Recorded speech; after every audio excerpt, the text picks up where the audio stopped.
দীর্ঘদিন ধরে অসুস্থ বিএনপির চেয়ারপারসন খালেদা জিয়াকে চিকিৎসার জন্য দ্রুততম সময়ের মধ্যেই বিদেশে পাঠানো হবে বলে জানিয়েছে মেডিকেল বোর্ড। বৃহস্পতিবার দুপুরে ঢাকার নয়াপল্টনে দলটির কেন্দ্রীয় কার্যালয়ের সাংবাদিকদের প্রশ্নের জবাবে বিএনপির চেয়ারপারসনের ব্যক্তিগত চিকিৎসক অধ্যাপক AZM জাহিদ হোসেন এই তথ্য জানান।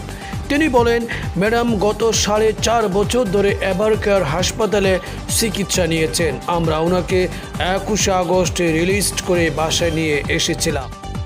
মেডিকেল বোর্ডের সিদ্ধান্ত অনুযায়ী গতকাল বুধবার রাতে ম্যাডামকে এভারকেয়ার হাসপাতালে ভর্তি করা হয়েছে। উনি ক্যাবিনে আছেন।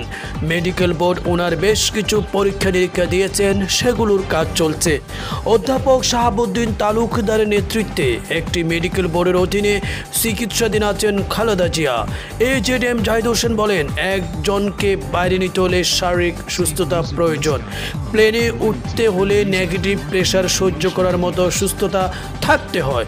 ফ্লাই করার জন্য নেগেটিভ প্রেশার আছে, সেটা কতটুকু, ল্যান্ড করার সময় কতটুকু উনি সহ্য করতে পারবেন সেটি গল্পের বিষয় না, সেটি একাডেমিক, প্রফেশনাল ও সায়েন্টিফিক বিষয়। খালেদা জিয়ার শারীরিক অবস্থা সম্পর্কে ডক্টর AZM জাহিদ হোসেন বলেন, হাসিনা সরকার খালেদা জিয়াকে জেলখানায় রেখে প্রয়োজনীয় চিকিৎসায় অবহেলা করেছে। ম্যাডামকে জেলে নেওয়ার পর একাকিত্ব, ওনার চিকিৎসা না করানো এবং ওনাকে আস্তে আস্তে একদম সংকটাপন্ন একটা অবস্থায় রেখে দেওয়া বিগত সরকারের সুনির্দিষ্ট পরিকল্পনার অংশ ছিল।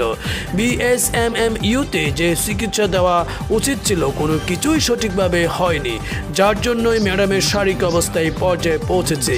ওনাকে কয়েকদিন পরপরই দেখা যাচ্ছে হাসপাতালে নিতে হচ্ছে। তার শারীরিক অবস্থা পর্যালোচনা করে বিদেশে নিয়ে উন্নত চিকিৎসা নেওয়ার ব্যবস্থা করা হবে।